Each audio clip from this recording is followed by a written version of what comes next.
Hi, this is Lucia with The Art of Love.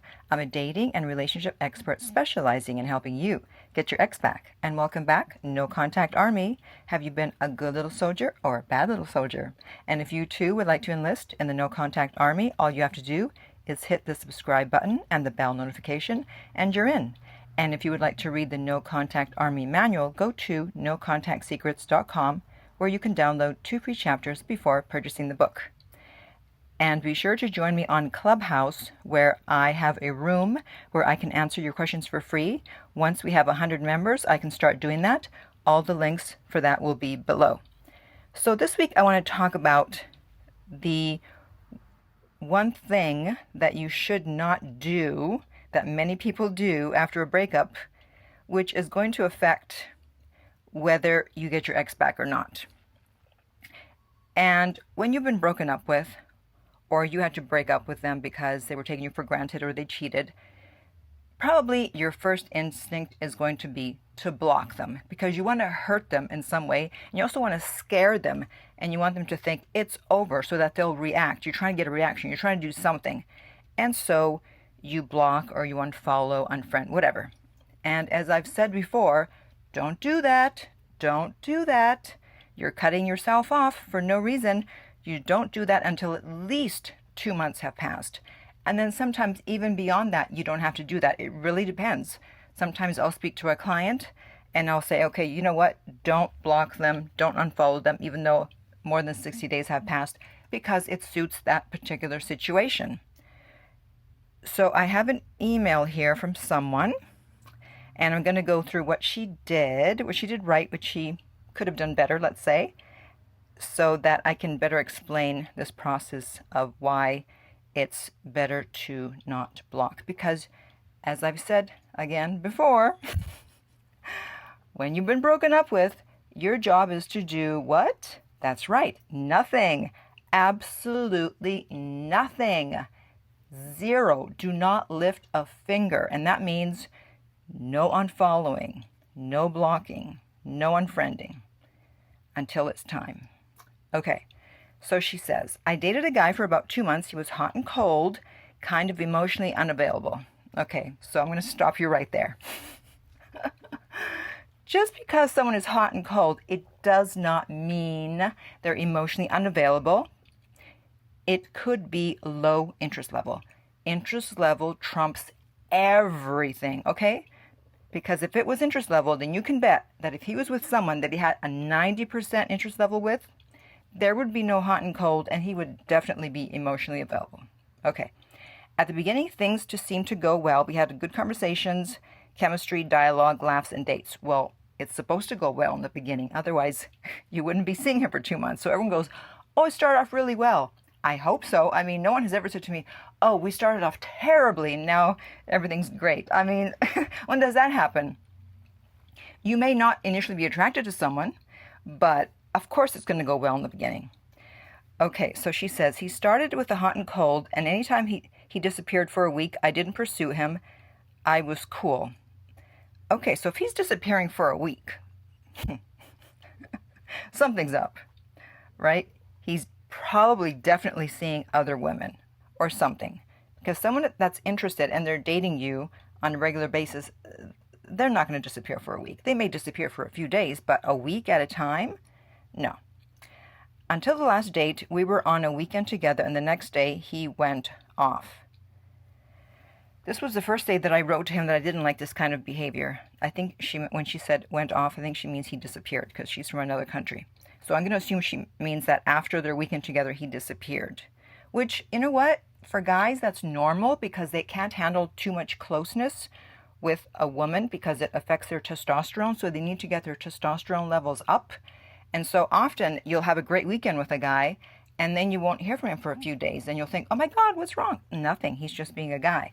So in that sense, it's okay. And so she said that she didn't like his behavior, and he said his life was a mess. The usual excuse. Maybe it is, or maybe it's not. I didn't like this, so I replied, I'm not sure what she means here. Let's see our lives. I think she meant to say, let's live our lives. And stop dating. I don't want this kind of story. He didn't reply. Ooh. Okay, he didn't reply. So, boom. That shows you his interest level. He didn't even bother to reply. You know? And of course, if he was interested, he would have said, "Wait, no, don't break up with me." So he didn't reply. She said she went into no contact, and today is day 45 of no contact. I had him in my social media, and during the first 3 weeks, he saw my stories, liked my posts, but I didn't reply. Right, so he was still around, you know, thinking that you were going to change your mind, liking your posts. After 3 weeks, I unfriended him from Facebook and Instagram. He saw this and blocked me from Instagram, but not from Facebook. So he still wants you to be able to reach out, but he wanted to block you on at least one platform because you unfriended him. See, that's what happens. It's like you're trying to get a reaction, and so it's like, all right, I'm going to unfriend him. And then they do something, and then you feel like you need to do something, although she didn't.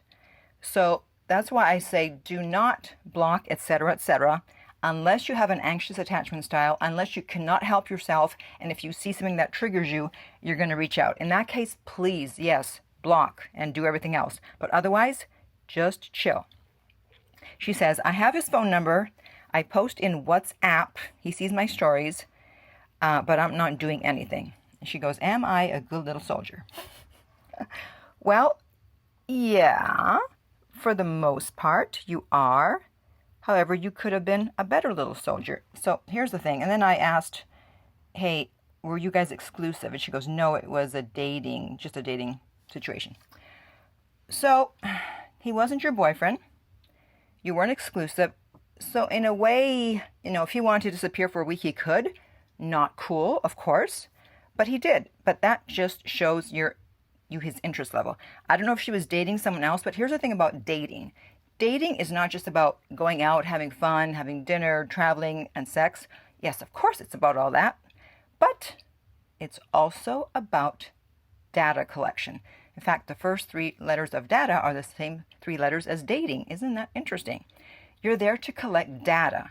You don't meet someone on a date or see someone on a dating app and decide, yes, he's the one for me, she's the one for me. I want a relationship with that person. You know nothing about this person from just seeing their photos or just meeting them one time or dating a few times. And so instead of collecting data and then saying, okay, you know what, this isn't really working for me, I'm just going to move on, people stay and they try to turn that person, and she wasn't necessarily doing this in this situation, but I'm just talking generalities here. They try to make that person be the person they want, to turn them into their boyfriend or their girlfriend. Where if they would just look at the data, they would see the interest level is low. So in her case, I would suggest that what she should have done, and again, I don't know if she was seeing other guys, you need to be seeing other guys. I mean, that's what guys do. No, they don't see other guys. They see other women, unless they're gay. But how do you think guys are able to remain detached?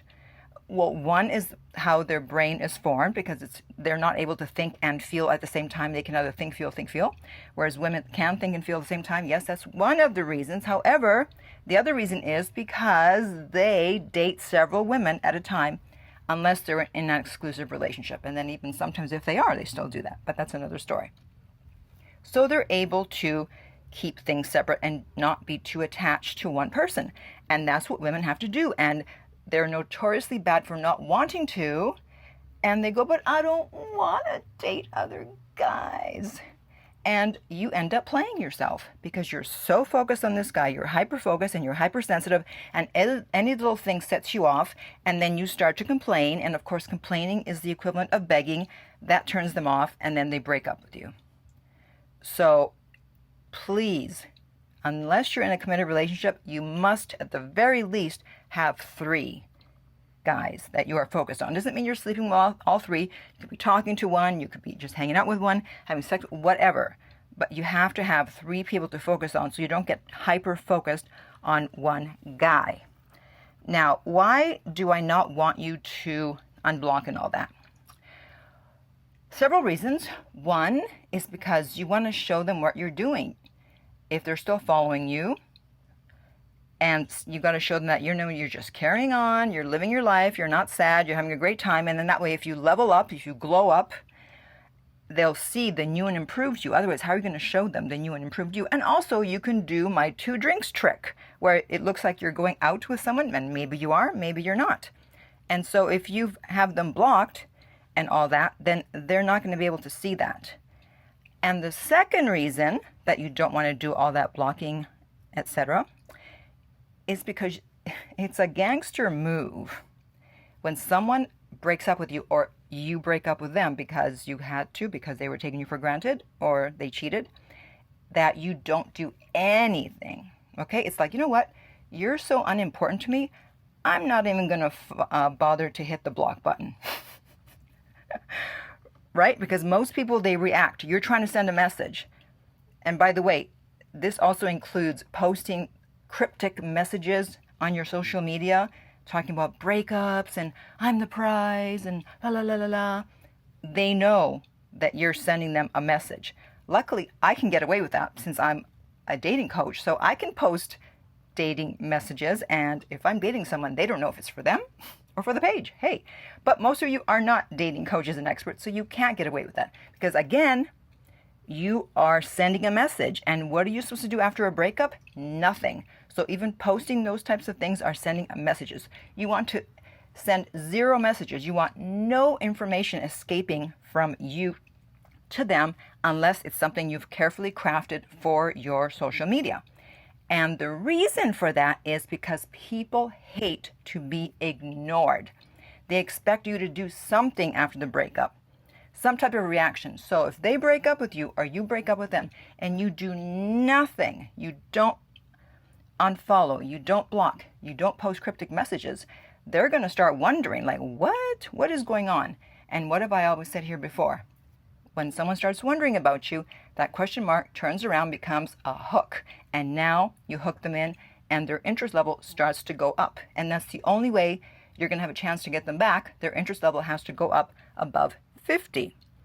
And so if she had done that, this guy's interest level would have gone up. To the point that I have an example here of someone that I was simply talking to illustrate how people hate to be ignored. I just had one brief text conversation with him. He said a couple of things I wasn't thrilled about, but it wasn't enough to unmatch him. So I thought, all right, let's see where this goes.